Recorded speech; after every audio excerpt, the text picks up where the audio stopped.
In this video, I'll show you how to set read and write permissions for your hard drives in Ubuntu. First, open your terminal. You can do this by pressing Ctrl, Alt, and T on your keyboard. Now, we need to find the name of the drive. Type the command, lsblk.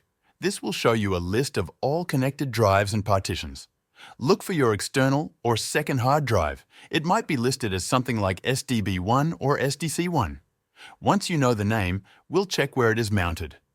Type dfh. This shows you where the drive is mounted.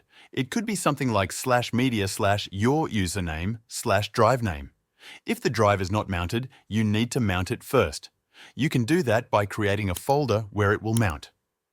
For example, sudo mkdir/mnt/mydrive. Then mount it using this command.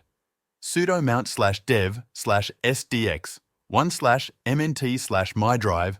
Replace sdx1 with the correct name of your drive. Now let's set the permissions. If you want to change permissions for everyone, use this sudo chmod 777/mnt/mydrive. This gives full read, write, and execute permissions to everyone. Use this only if you understand the risks.